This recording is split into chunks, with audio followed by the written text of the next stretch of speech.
गोस्वामी जी ने भगवान भोलेनाथ के चरणों में वंदन किया, नमन किया।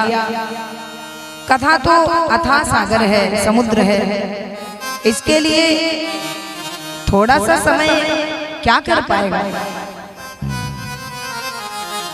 ये अथाह समुद्र जिसकी गहराई का अनुमान लगाना मुश्किल है, लेकिन एक बात जरूर है, अगर हमने भगवान के नाम का सहारा ले लिया तो फिर दसों दिशाओं में हमारा मंगल निश्चित है, ये तय है। यदि आप किसी भी भाव से कैसे भी बस भगवान को मानते हैं, भगवान का नाम लेते हैं, आपका कल्याण होगा, कोई कुछ बिगाड़ नहीं पाएगा। और भगवान से संबंध छूट जाने के बाद संसारियों से जुड़ाव रहा तो क्या रहा, कोई काम नहीं आता। आंखें खोल लीजिए, कोई काम नहीं आएगा। एक छोटी सी गलती आपके अपने माफ नहीं कर पाते हैं। हाँ, एक छोटा सा अपराध, पत्नी से थोड़ा सब्जी में नमक ज्यादा हो जाए, अगर क्रोधी हुआ पति तो वो पड़ी है थाली, या तो मुंह में ही दे मारे वो।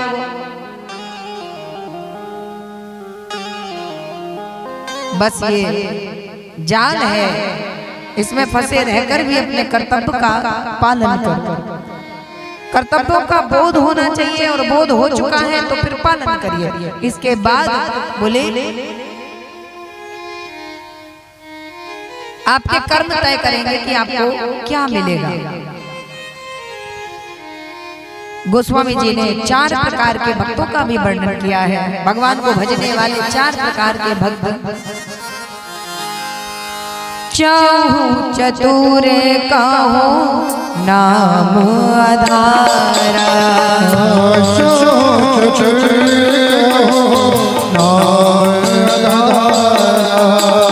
ज्ञानी प्रभु ही विशेष प्यारा,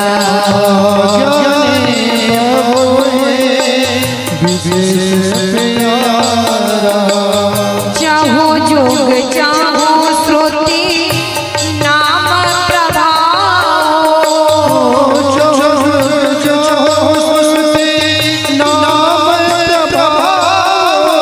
कली विशेष नहीं आने पाओ,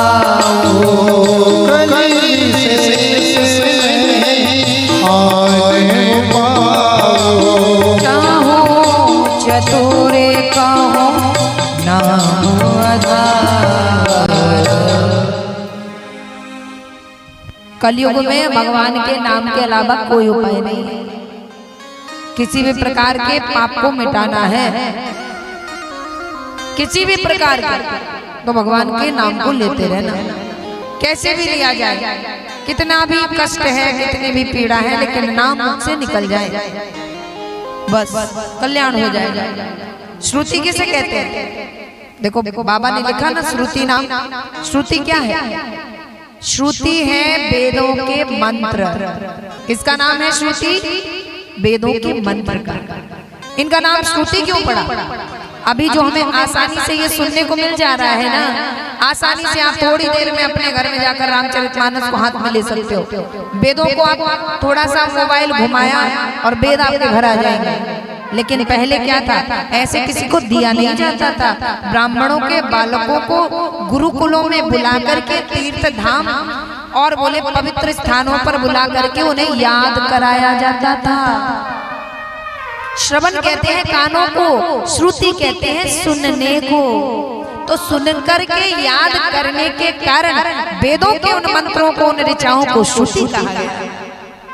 उनका नाम पड़ गया श्रुति, क्योंकि उनको सुनकर याद किया गया। और स्मृति क्या है? बोले स्मृति है जब ऋषि मुनि ध्यान में बैठा करते थे, तपस्या समाधि आदि में, उस समय पर भगवान की लीला, ज्ञान, कर्म, कर्तव्य जो भी उनके मन में स्मरण आता था, जो भी ध्यान के समय पर उन्हें स्मरण में आता था, तो स्मरण करके स्मृति में उसे स्थापित कर लेते थे और उसे लिपिबद्ध कर देते थे।